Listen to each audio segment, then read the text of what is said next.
Luke Leatherman with Fueling Parts, here to talk lifter cuffs. Going back to, I guess, the 2017 Milwaukee 8s, when we originally opened them up to work on some oil pump and camshaft testing, we initially saw these plastic lifter cuffs, and believe it or not, this is one of the first items that we manufactured and made for the Milwaukee 8s because we saw this plastic is garbage, and so we made some out of billet aluminum. Well, after making a couple of thousand of them and then stashing them away in the on one of the shelves because we realized that using aluminum was not the correct material to be using for this part, we came up with these bad boys. And the reason we, I guess, went away from using aluminum is because we realized that between our lifters, HP Plus and Ray Series, you've got factory Harley lifters, Scream Eagle lifters, and then the various competition aftermarket lifters out there. The width of the flats on the lifters, for one, is not held to a super tight tolerance, and you also don't have a super precision machine surface on these flats either.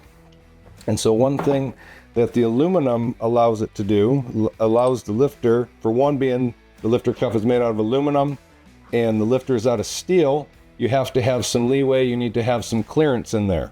But one thing that ends up happening is you get a loose clearance, which allows the lifter to sit in there and rock, which causes two things. One is you have the noise from the lifter rocking in there, and then you also have the potential of the steel eating away at the aluminum and then shedding debris down into your engine. So those are two major issues.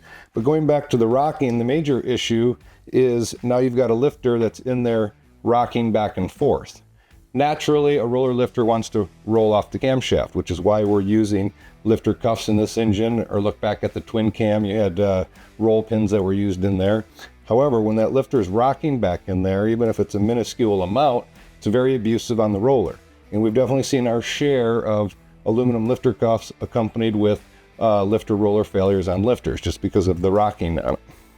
So what we've used for our lifter cuffs, the new ones that we're releasing right now, is a glass-filled nylon, and then we've also added some Teflon adder to it so that it helps with the durability and longevity of it. And it's a material that you guys are already accustomed with on our cam chain tensioner pads. Our lifter cuffs have the increased clearance, or has the flats moved so that you can run the bigger lift camshafts. These will accommodate up to our 618 lift camshaft. And then we include new ARP hardware.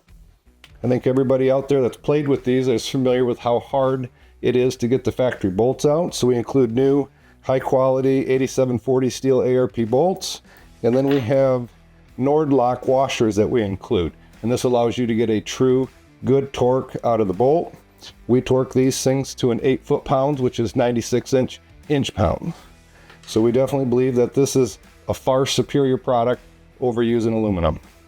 Right here at Fueling, no bullshit, just performance.